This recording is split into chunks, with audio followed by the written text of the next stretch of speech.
મને એમ થતું હતું હવે આ કરવું શું, આ ઘર તો આપણું ગધેડે ચડશે અને હાથ પેઢીથી આપણા ઘરે ઠાકોરજી બિરાજે ને આનંદ તો જો. અને ઠાકોરજીને ક્લેશ જરાય એટલે હું તો માથાકૂટ જ ન કરું.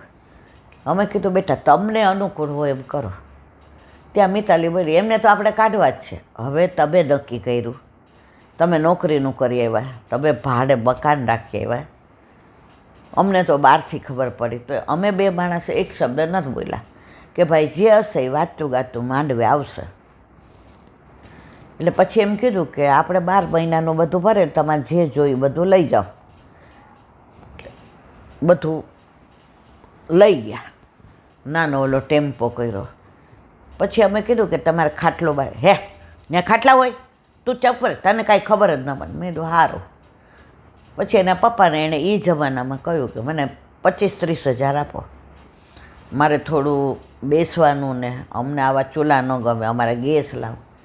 એને પપ્પા કે 50,000 લઈ જા, બે શાંતિથી રહેજો.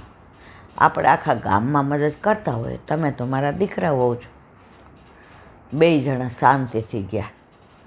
ઠાકોરજીને ખોડો પાથરીને રાજી થઈને કીધું મારા વાલા ભલું થયું ભાંગી જજાર, નિરાંતે બસું શ્રી ગોપાલ. પછી કે મને એમણે કહ્યું કે આપણે આટલી બધી હવે લપ કરવાની શું જરૂર છે, હવે હુંય સેવામાં આવું, આ બધું જ. એટલે કે મેં એમ કીધું તમે સેવામાં આવો, 2 હાથથી વધુ રાખો. અને આ શાંતાબેન આપણા ઘરે વાસણ ને પાણીનું કરે છે, હવે વાસી એ કરશે અને કચરા પોતું હું ખાલી રસોઈ કરીશ, તમારે મને ટોકરીને બધું કરી દેવાનું. પછી તો એ કે અમારા ઘરમાં એવું સરસ વાતાવરણ થઈ ગયું. ઓલા લોકોને ખબર પડી કેટલી વીહે હો થાય છે. ઓલી પગાર લઈ આવે, દીકરાને દબડાવ કરે. અને ત્યાં તો તમારે 1/2 લીટર દૂધ, અહીંયા તો 3 ગાય એટલે દૂધડા. અહીંયા તો તાહડા ભરી ભરીને દીકરાને દૂધ જોઈએ. બપોરે બોઘેણી ભરીને છાશ એટલો લઈને બેસે અને રાત્રે એને દૂધ ખીચડી જોઈએ ને દહીં ખીચડી જોઈએ. હવે દીકરાને ધીમે ધીમે વરસમાં સમજાઈ ગયું. એટલે એણે કીધું મિતાલી હું એકનો એક છું અને હવે મારા મા બાપા 50-55 થવા આવ્યા. આ સ્ટ્રગલ મારે કરવી નથી. હું તો મારા મા બાપ પાસે ગામડે જાઉં. ખેતીમાં મારે કાંઈ મજૂરી નથી, ટ્રેક્ટર લાવ્યા છે મારા માટે થઈ દે. અને આટલા હાથી જ મારે તો ત્યાં ખાલી બેસવાનું જ છે, ધ્યાન રાખવાનું. પાક થાય એટલે ઊભો પાક કોઈ મોલવા આવે કે કોઈ કરેલો પાક હોય ત્યાં મારે બધું યાર્ડમાં દેવાનું હોય, હિસાબ કરવો. તો કે મારે નથી આવું. હવે બે વચ્ચે અંટસ પડી. હવે આને સ્વતંત્રતા નહોતી જોઈતી, સ્વચ્છંદતા જોઈતી હતી. જ્યાં નોકરી કરે ત્યાં બધાય છોકરાવારે એને પિકનિકમાં જવાનું, બધાની હારે હોટેલમાં. હવે એના ગામડામાં ગમે નહીં, કારણ કે એના સાસુએ હજી તો ગામમાં વાળવાવાળાની લાજ કાઢતા હતા. એટલે એને કીધું હતું કે મિતાલી તમારે ખાલી માથે ઓઢવાનું, બેટા તમારા સસરાની લાજ નહીં કાઢવાની, પણ આ આપણી આમન્યા છે એટલે હવે અહીંયા તો ડ્રેસ પહેરવાના ને આમ ને તેમ ને. એટલે કે તો તું ત્યારે હું અહીં રહે, એક શનિ રવિ તારે આવવાનું. તો કે ના દર શનિ રવિ મને નહીં ફાવે એનું વર્ગ. તો કે હું મહિને આવીશ, કે તારી ઈચ્છા. ઓલીને તો મજા પડી ગઈ, કારણ કે એનું પિયર ત્યાં જ હતું. હવે દીકરો એટલે બાપ હવે બહુ સમજાયું, એકલું ન રહેવાય. આમ મમ્મી અત્યાર સુધી તે મારું જ ધાયરું કર્યું ને, આ એકવાર મારું ધાયરું કર. હવે 1 મહિને એકવાર આવે તોય ઝઘડા ને આ ને તે ને. તો એની સાસુ એમ કે ઘી કરી રાખ્યું છે ગાયનું, લેતા જાજો. લોટ તૈયાર કર્યો છે મેં ઘંટીમાં દળીને, લેતા જાજો. આ અઠવાડિયાનું શાક છે, આ બધા કઠોળ લેતા જાજો. બરણીમાં દૂધ ભરી દે. છોકરો વિચારે આવી મારી બૈરી તો એ મારા બા બાપ તો જોઈને સારા જ છોડતા નથી. હવે આવે એટલે એના સાસુ એમ કે તમે તમારે બહારનું કરો, કારણ કે બહારનું બધું લસણ ડુંગળીને ખાધું હોય બહારનું, એટલે એને આને રસોઈ આવડતી નહોતી ને કરવી ગમતી નહોતી. ઠાકોરજીની લીલા જુઓ. હવે જાતી હતી, ટ્રેનમાંથી ઉતરવા ગઈ, ચાલુ ટ્રેને હોશિયારી કરવા, એક પગ આવી ગયો વ્હીલમાં. કાયમ માટે હવે તો નોકરી ન રહે, હવે એકલોય ન રહેવાય. 3 મહિના હોસ્પિટલમાં રહ્યા, પિયરી આવે કોઈ ન ગયા. અહીંથી ને દીકરો ગયો, એના સાસુને તો પગે તકલીફ હતી, પૈસા ટકે. એ જમાનામાં 2.5 લાખ રૂપિયા થયા. પછી કીધું કે તો કે ના, હવે તું અહીંયા રે, મારે ત્યાં નથી આવવું. ઓલો કે હવે તારે ત્યાં જવું પડશે. પછી ત્યાં આવ્યા. હવે જો એને ઠાકોરજીની સેવા નહોતી ગમતી, નહોતી કરવી, તો એને મંદિર સુધી આવવા ન દીધી. કારણ કે એક પગે તકલીફ, એટલે હવે ઘોડી લઈને જ હાલવું પડે. અને ઠાકોરજી, અને એને ગમતું નહોતું. એના સાસુને લીલામ જવાનો સમય આવ્યો. દીકરાને કહ્યું કે હવે ઠાકોરજીને આપણે ગુરુ ઘરે પધરાવી દઈએ, કારણ કે હવે કોણ કરે. તારા પપ્પા તો મારા પહેલાં ગામત્રે વયા ગયા, ગામત્રે એટલે લીલામ પહોંચી ગયા. હવે તું તો આ હાથીનું બધું કામ કરે. અને મિતવાને ત્યાં બાઈજી, હું અપંગ છું, હું અપાહિત છું, નાખ્યાવો ઢોરવાને, આમ તેમ. તો એણે એની સ્વભાવ મૂક્યો ને. એટલે દીકરાએ એમ કીધું, બા, પેલા બા કહેતા, અમે બા કહેતા, તમે બા કહેતા ને, તું ચિંતા કરમાં, મને ઠાકોરજીની જેવી આવડે એવી સેવા હું કરીશ. રસોઈ બધી મને આવડે છે, કારણ કે ત્યાં મિતાલી નોકરી કરતી, એટલે ઘરે બધું હું જ કરતો હતો. મને કામે બધું આવડે. આપણા ઠાકોરજીને આજે નહીં, કાલે નહીં, ને ક્યારેય મારે ગુરુ ઘરે પધરાવવા નથી. હવે બીજે દિવસથી સવારમાં એની મમ્મી ઉઠી ત્યાં તો એણે નાહી ધોઈને, ધોતી બંડી પહેરીને, તિલક કરીને, હવે બધું બુહારીને, મંદિર વસ્ત્ર, ગાય દોઈ લીધેલી ને જળ ભરી આવ્યું. લાલા, ઠાકોરજી કહે છે કે તું મારું સખો. હવે ઓલી મિતાલીને એમ થયું કે આટલા નિગ્લેક્ટ કર્યા, આટલી બાઈજી, આટલા લોકોને બદનામ કર્યા, હેરાન કર્યા, પણ આ લોકો એની સારાઈ છોડતા જ નથી.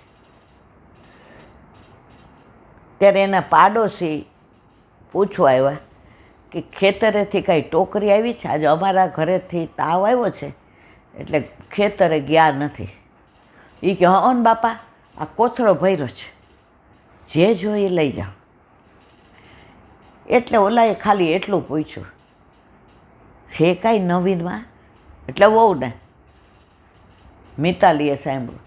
એને સાસુએ સરસ જવાબ દીધો, ઠાકોરજીને એને લાયક પાત્ર હશે ને ત્યારે આપશે. બીજું કાંઈ ન બોલ્યા. ઓલા બેન જેને ટોકરી જોતી હતી લઈને વયા ગયા.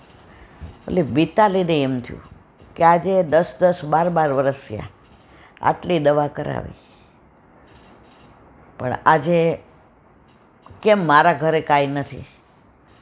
ઠાકોરજી સમજે છે કે મેં આ લોકોને જેટલા હેરાન કર્યા છે, હવે એને ધીમે ધીમે રિયલાઇઝ છે.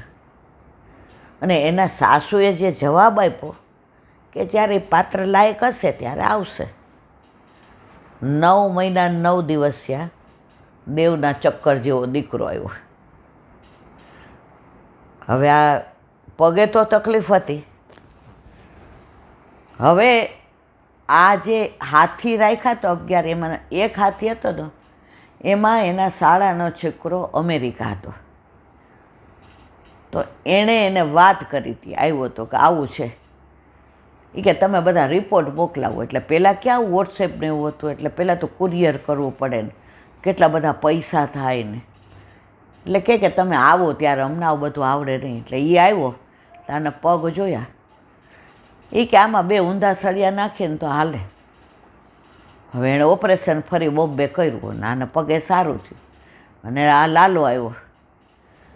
હવે મિતાલીને એમ થયું કે આ લોકો અને ઠાકોરજી, મૂળ ઠાકોરજી, મેં બ્રહ્મ સંબંધ લીધું છે, કેટલું બધું મેં આ લોકોને પજવા, પણ ઘરમાંથી કે ગામમાંથી એક જણે મને એક શબ્દ નથી કહ્યો. અને બોમ્બેથી એને ઓપરેશન થઈને આવ્યું, પહેલાં એના સાસુના પગમાં પડીને ખૂબ રડી.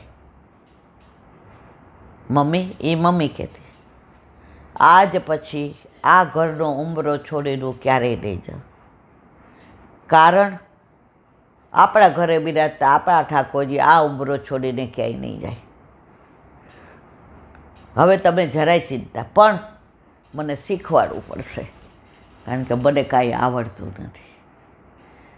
બેટા, આપ સેવા કરે, શીખવે શ્રીહરિ. એ તો તું અંદર આવીશ એટલે બધું આવડી જશે.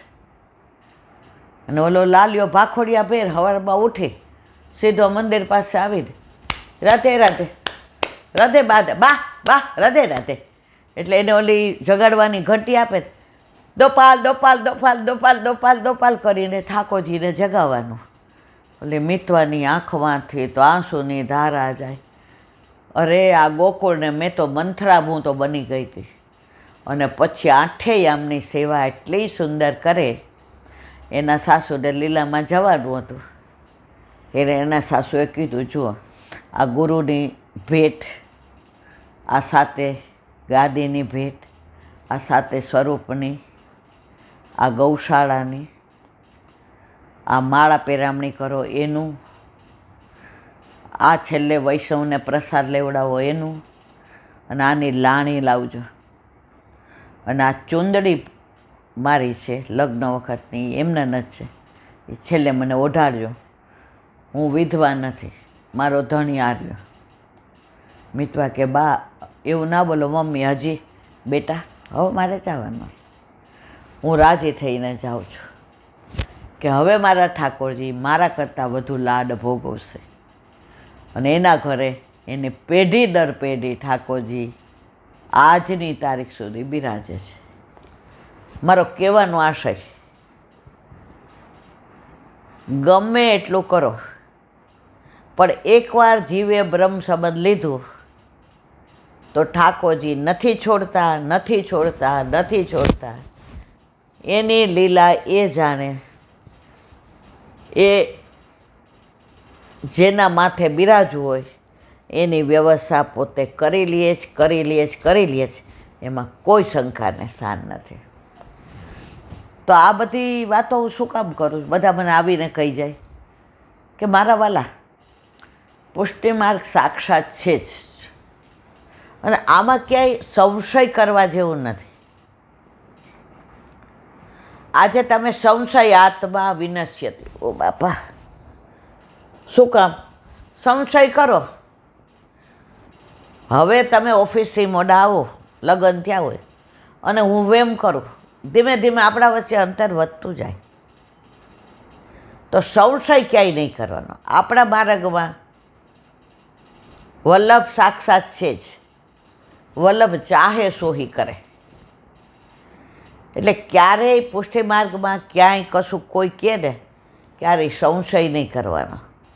જો આટલા બધા વૈષ્ણવ આવે, આટલા બધા ફોન આવે,